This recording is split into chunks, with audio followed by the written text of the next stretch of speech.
नमस्कार. मी प्राध्यापक doctor R D Shinde, Marathi विभाग, करमेर पुंजाबाबा गोवर्धनी कला वाणिज्य व विज्ञान महाविद्यालय इगतपुरी तालुका इगतपुरी जिल्हा नाशिक. विद्यार्थी मित्रांनो, आज आपण प्रथम वर्ष वाणिज्य आणि प्रथम सत्रासाठी असणारे पाठ्यपुस्तक म्हणजे उत्कर्ष वाटा, या उत्कर्ष वाटा पाठ्यपुस्तकातील आज आपण अभ्यास घटक घेतलेला आहे. केली पण शेती. याचे लेखक आहे विनायक पाटील. केली पण शेती या अभ्यास घटकाच्या अनुषंगाने असणारे प्रश्न आणि त्यांची योग्य उत्तरे या संदर्भात आज आपण चर्चा करणार आहोत. तत्पूर्वी मी आपल्याला विनंती करतो की दीपस्तंभ यशाच्या या चॅनल्सवरती आपण नवीन असाल तर कृपया हा चॅनल सबस्क्राईब करा. आपणास हे व्हिडिओ आवडले तर आपण लाईक करायला विसरू नका. तसेच अभ्यासक्रमाच्या अनुषंगाने असणारे वेगवेगळे प्रकारचे व्हिडिओज पाहण्यासाठी हा चॅनल जरूर सबस्क्राईब करा. चला जाऊया आपण आपल्या अभ्यास घटकाकडे. अभ्यास घटकाचे नाव आहे केली पण शेती. या अभ्यास घटकाच्या अनुषंगाने असणारे प्रश्न आणि त्यांची योग्य उत्तरे या संदर्भात आज आपण चर्चा करणार आहोत. प्रश्न क्रमांक 1. केली पण शेती या लेखाचे लेखक कोण आहेत? याचे उत्तर आहे केली पण शेती या लेखाचे लेखक आहेत विनायक पाटील. प्रश्न क्रमांक 2. केली पण शेती हा लेख कोणत्या लेख संग्रहातून घेतलेला आहे? त्याचं योग्य उत्तर आहे केली पण शेती हा लेख विनायक पाटील यांचा असून गेले लिहायचे राहून या लेखसंग्रहातील हा लेख आहे. प्रश्न क्रमांक 3. 1928 मध्ये काकासाहेब कालेलकर हे कोणत्या विद्यापीठाचे कुलपती होते? त्याचं योग्य उत्तर आहे 1928 मध्ये काकासाहेब कालेलकर हे गुजरात विद्यापीठाचे कुलपती होते. प्रश्न क्रमांक 4. काकासाहेब कालेलकर यांनी महात्मा गांधीजींना कोणता प्रश्न विचारलेला होता? त्याचं योग्य उत्तर आहे काकासाहेब कालेलकर यांनी महात्मा गांधीजींना शेती कशाची करावी हा प्रश्न विचारलेला होता. प्रश्न क्रमांक 5. शेती कशाची असावी असे महात्मा गांधीजींना वाटते?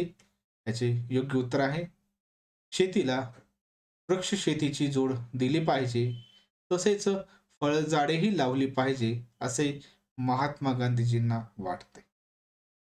प्रश्न क्रमांक 6.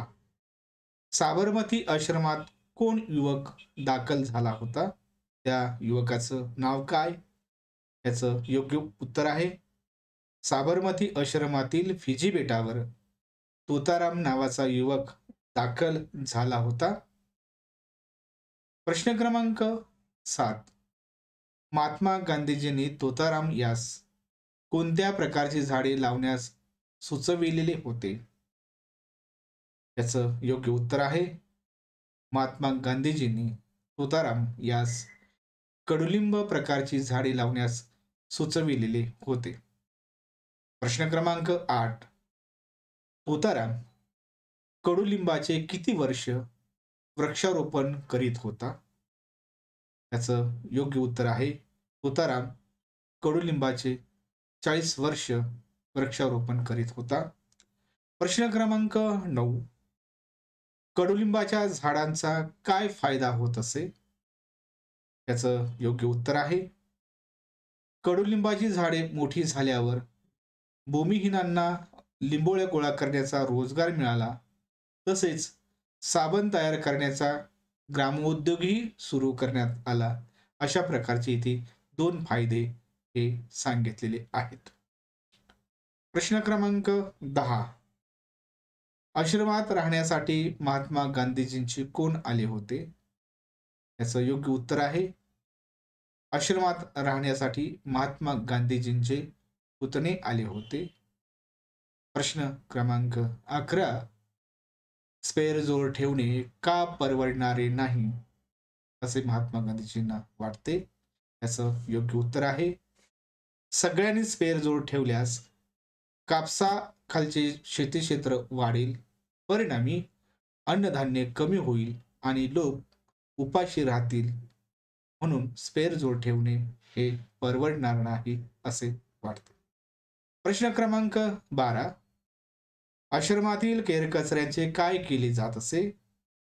याचं योग्य उत्तर आहे, आश्रमात केरकचऱ्यांचे कंपोस्ट बनवले जात असे. आश्रमात 400 संडास असत. मानवी मलमूत्रांपासून खत बनविले जात असे.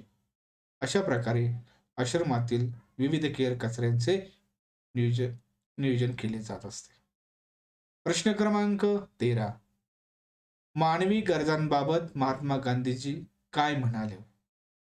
योग्य उत्तर आहे, पृथ्वी प्रत्येकाच्या गरजा पूर्ण करू शकते, परंतु प्रत्येकाचा लोभ पुरा करू शकत नाही असे महात्मा गांधीजी म्हणाले. प्रश्न क्रमांक 14. शेती व्यवसायाशी किती टक्के लोकांचा संबंध आहे? याचं योग्य उत्तर आहे, शेती व्यवसायाशी 80% लोकांचा संबंध आहे असे लेखकास वाटते. प्रश्न क्रमांक 15. बर्नार्ड शॉ महात्मा गांधीजीबद्दल काय म्हणाले? याचं योग्य उत्तर आहे, महात्मा गांधीजींबद्दल बर्नार्ड शॉ पत्रकारांना म्हणाले, साक्षात हिमालयच माझ्या समोर आहे. या शब्दातून महात्मा गांधीजींच्या कार्यांची आणि विचारांची थोरवी बर्नार्ड शॉ यांनी स्पष्ट केली. प्रश्न क्रमांक 16. फिरोज मसानी यांचे शालेय शिक्षण कोणत्या शाळेत झाले होते?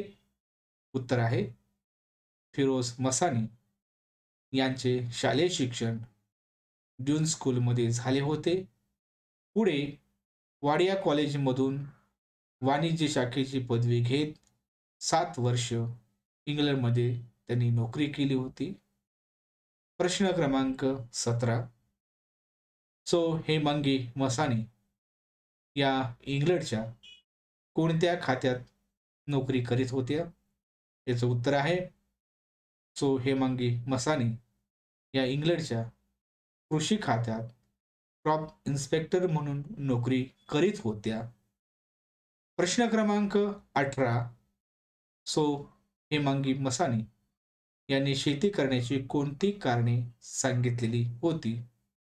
याचं उत्तर आहे, शेती करण्याची 2 कारणे सांगितल्यात. त्यापैकी एक, सो हेमांगी मसानी यांची वडिलोपार्जित शेती मोठी होती, आणि 2, फिरोज मसानी यांना शेतीची विशेष आवड होती.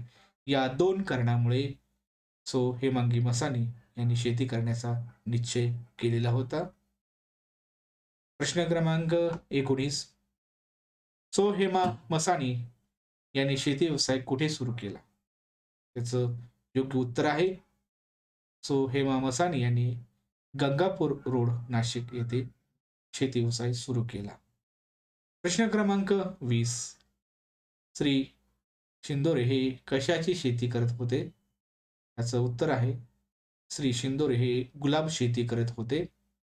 प्रश्न क्रमांक 21.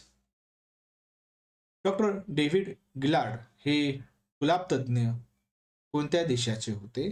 याचं योग्य उत्तर आहे, डॉक्टर डेव्हिड गिलार्ड हे गुलाब तज्ज्ञ इस्रायल देशाचे होते. प्रश्न क्रमांक 22. हाय डेन्सिटी लागवडीचे तंत्र कोणी आत्मसात केले? याचं योग्य उत्तर आहे, हाय डेन्सिटी लागवडीचे तंत्र फिरोज मसानी यांनी आत्मसात केले होते. प्रश्न क्रमांक 23. फिरोज मसानी शेती संबंधी काय सांगत होते? याचं उत्तर आहे, हरित क्रांतीच्या पलीकडे जाऊन भारताने फुलशेतीकडे विशेष लक्ष द्यायला हवे असे सांगत होते. म्हणजेच फुलशेती ही महत्वाची आहे असेही त्यांना स्पष्ट करावायचे होते. प्रश्न क्रमांक 24. फिरोज मसानी यांची अधिकृत शेतकरी विक्रेता म्हणून कोणत्या देशाने निवड केली होती किंवा कोणत्या देशात निवड झाली होती? याचं योग्य उत्तर आहे, फिरोज मसानी यांची अधिकृत शेतकरी विक्रेता म्हणून डच देशात झाली. हे भारतातील पहिले शेतकरी आहेत की ज्यांचे अधिकृत शेतकरी विक्रेते म्हणून निवड झाली होती. प्रश्न क्रमांक 25. फिरोज मसानी आनंदात असण्याचे कोणते कारण सांगतात? याचं योग्य उत्तर आहे, माझे पाय जमिनीवर आहेत व हात कार्यरत आहेत म्हणून मी आनंदात आहे, असे ते नेहमी सांगतात. म्हणजेच श्रम करा आणि आपल्या जमिनीवरती सतत श्रद्धा ठेवा, असे सांगत आहे. प्रश्न क्रमांक 26. विष्णू महादेव बेंडकुळी हा कोणत्या गावचा रहिवासी होता? याचं योग्य उत्तर आहे, विष्णू महादेव बेंडकुळी हा महादेव कोळी समाजातील तरुण नाशिक जवळील आनंदवल्ली या गावचा रहिवासी होता. स्वतःच्या गावी व शेजारच्या गोवर्धन गावी मिळून 5 चुलत्यासह 36 एकर जमिनीचे क्षेत्र होते. प्रश्न क्रमांक 27. विष्णू बेंडकुळी हा युवक विद्यार्थी दशेत असताना कोणाकडे शेती व्यवसाय करीत होता? याचं योग्य उत्तर आहे, विष्णू बेंडकुळी हा युवक विद्यार्थी दशेत असताना श्री बाळासाहेब शिंदोरे यांच्याकडे 75 पैसे रोजाने शेती व्यवसाय करीत होता. प्रश्न क्रमांक 28. श्री बाळासाहेब डुकरे हा कोणत्या गावचे रहिवासी होते? याचं योग्य उत्तर आहे, श्री बाळासाहेब डुकरे हे बुलढाणा जिल्ह्यातील चिखली गावचे होते. तो मुकादम म्हणून काम करायचा. प्रश्न क्रमांक 29. बाळासाहेब डुकरे यांना वांज गुलाबाच्या झाडाला डोळे भरताना किती रुपये मिळायचे? याचं योग्य उत्तर आहे, बाळासाहेब डुकरे यांना वांज गुलाबाच्या झाडाला डोळे भरताना 25 पैसे प्रति डोळा असा दर मिळायचा. त्यातून दिवसाला 500-600 रुपये मिळायचे. प्रश्न क्रमांक 30. गुलाबाचा राजा म्हणून कोणी पारितोषिक मिळविले होते? उत्तर आहे, नाशिक महानगरपालिकेच्या वतीने आयोजित करण्यात आलेल्या पुष्प प्रदर्शनात सतत 3 वर्ष गुलाबाचा राजा हे पारितोषिक बाळासाहेब डुकरे यांच्या गुलाबास मिळालेले होते. प्रश्न क्रमांक 31. विष्णूने वायनरी काढण्याचा विचार कोणाकडे मांडला होता? योग्य उत्तर आहे, विष्णूने वायनरी काढण्याचा विचार दादांकडे मांडला होता. प्रश्न क्रमांक 32. गांडूळ शेतीवर लेख कोणाचा प्रकाशित झालेला होता? उत्तर आहे, गांडूळ शेतीवर लेख हेमांगी जांभेकर यांचा असून तो 1985 मध्ये सकाळ या वृत्तपत्रात प्रकाशित झाला होता. त्यांनी पुण्यातील घरात गांडुळे पाळलेली होती. विद्यार्थी मित्रांनो, आपण हा व्हिडिओ शेवटपर्यंत पाहिला त्याबद्दल आपले धन्यवाद. अधिक माहितीसाठी आपण सावित्रीबाई फुले पुणे विद्यापीठाचे जे पाठ्यपुस्तक आहे त्या पाठ्यपुस्तकाचा अभ्यास जरूर करावा. तसेच अभ्यास घटकाच्या अनुषंगाने असणारे वेगळे प्रकारचे व्हिडिओज पाहण्यासाठी आपण दीपस्तंभ यशाचा हा चॅनल सबस्क्राईब करा आणि आपणास हे व्हिडिओ आवडल्यास लाईक करायला विसरू नका. धन्यवाद.